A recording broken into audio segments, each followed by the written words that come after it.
ndoshta thelbit krizës edhe mes vetëvendosjes dhe aktorëve të tjerë politik. Ky polarizim ka ardhur nga qëndrimet, do të thoja unë, shpesh të drejta, por refraktare të vetëvendosjes. Në raport me qëndrimin që ka pas elita politike tradicionale në raport me natyrën e shtetit Kosovës, në marrëdhënien që ata kanë ndërtuar me ndërkombëtarët e kështu me radhë.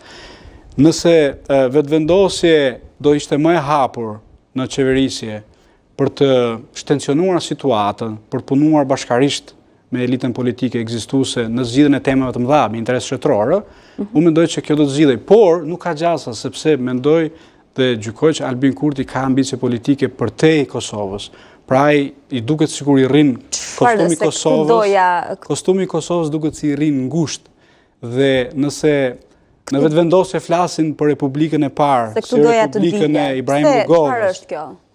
Në vetëvendosje flasin për tre republika. Republika e parë është Republika e Ibrahim Rugovës, pra personazhi që ka dominuar jetën politike në Kosovë dhe që ka hedhur praktikisht themelet e gjithë procesit ndërkombëtar, i cili mandej çoi në shpalljen e pavarësisë Kosovës. Ata e konsiderojnë Republikën e dytë si Republikën ahtisariane për shkak të pakos, ndikimit të jashtëzakonshëm të Ahtisarit, por në fakt të faktorëve ndërkombëtar, sepse ai ka qenë thjesht interlekutori i tyre, pra negociatori i tyre, megjithatë simbolikisht ata e konsiderojnë Republikën e Ahtisarit dënjojnë ta konsiderojnë të Thaqit e konsiderojnë krau i luftës, sepse ata nuk duan të japin një rol historik Hashim Thaqit, dhe po mendojnë për një republikë të tretë, po se cila do të jetë natyra e kësaj republike, sigurisht do të ishte Republika e Albin Kurtit, po cila do të jetë natyra e kësaj republike, ata nuk e kanë shtjelluar, të jemi sinqert. Sigurisht unë kam disa ide, por mund të jenë thjesht deduksione logjike. Për shembull? Po, duke qenë se Albin Kurti dhe vetëvendosja e ka sulmuar vazhdimisht idenë e një Kosove multietnike, e cila rrjedh nga Pako Ahtisari.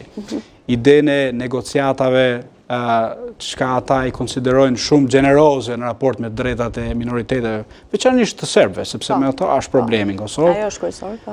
Unë mendoj që Albin Kurti synon që ta zhbëjë në një farë mënyre këtë.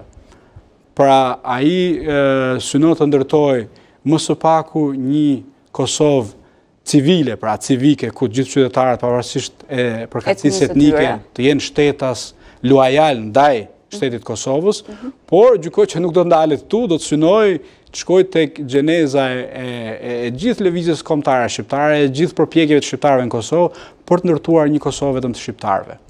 Sa do të jetë ai në gjendje ta bëjë këtë, është një diskutim krejt tjetër dhe është një temë e cila kërkon shumë kohë për ta shtjelluar, por mendoj që në rrethanat aktuale... Ndoshta do duhet mësoj që të mos jetë aq refraktar siç e cilësuat ju në disa vendime të rëndësishme. Mendoj që në rrethanat aktuale është praktikisht e pamundur sepse do të hidhte në erë të gjithë projektin ndërkombëtar në Kosovë.